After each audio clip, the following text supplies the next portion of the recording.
Selamat pagi Bapak Ibu dan saudara-saudaraku, apa kabar pagi ini? Semoga kita semua dalam keadaan sehat, penuh sukacita dalam anugerah Tuhan kita Yesus Kristus.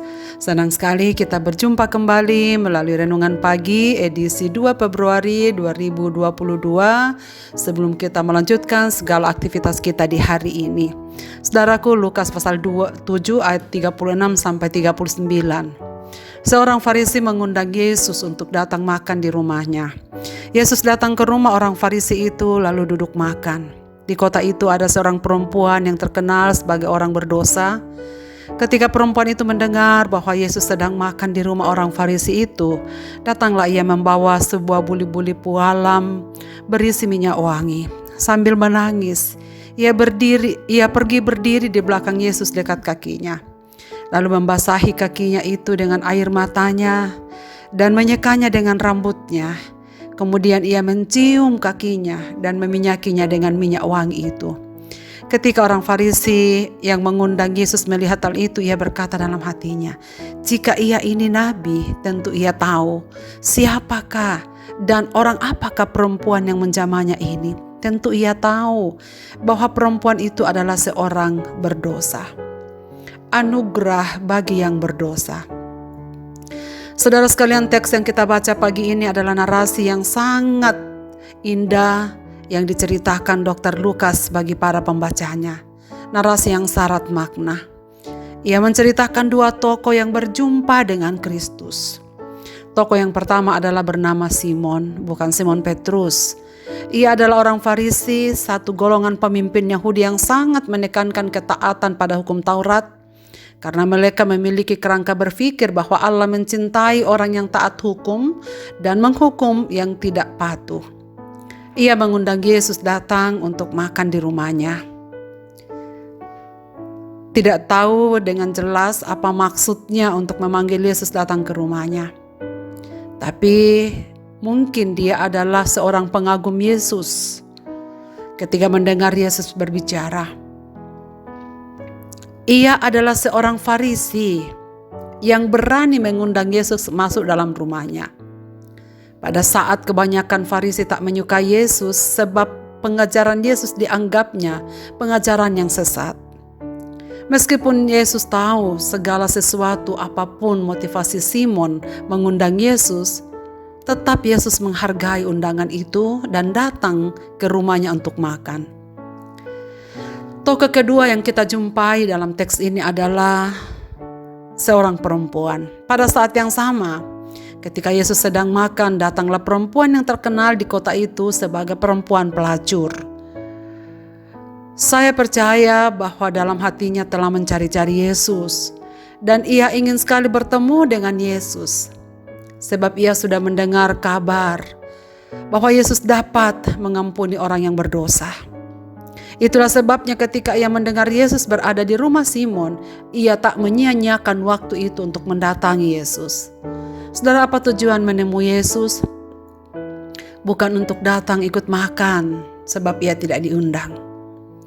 Tetapi ia datang dengan satu tujuan yang mulia.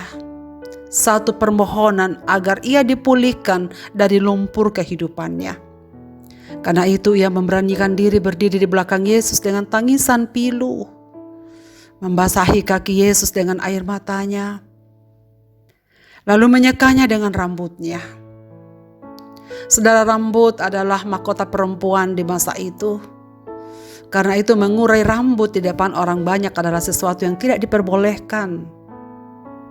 Sekarang ia datang kepada Yesus bukan hanya mengurai rambutnya, tapi menggunakan rambut panjangnya untuk menyeka kaki Yesus.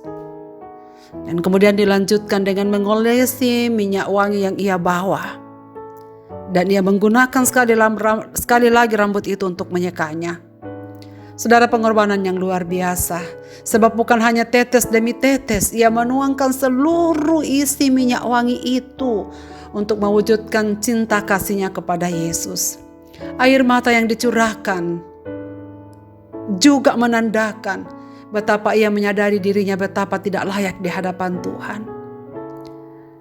Saudara-saudaraku, bagaimana respon Simon melihat peristiwa ini? Ia menilai bahwa tindakan yang dilakukan perempuan itu di luar kewajaran, sebab perempuan ini tidak layak menyentuh Nabi. Karena itu Simon menunggu respon Yesus dan berkata dalam hati, jika ia ini Nabi, tentu ia tahu siapakah wanita ini. Ia adalah perempuan berdosa. Simon sangat heran sebab tindakan tidak wajar ini justru diterima baik oleh Yesus. Sebab aturan yang berlaku saat itu, perempuan dewasa tak boleh memegang laki-laki yang bukan pasangannya. Kalau istilah yang digunakan saudara-saudara kita di seberang itu yang bukan mukrimnya.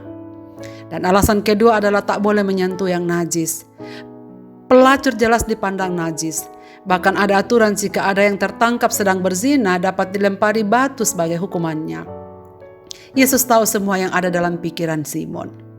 Dan karena itu di akhir perikop ini bukan hanya menerima apa yang dilakukan perempuan itu dan memujinya, tetapi Yesus memulihkannya dengan berkata, imanmu telah menyelamatkan engkau, pergilah dengan selamat.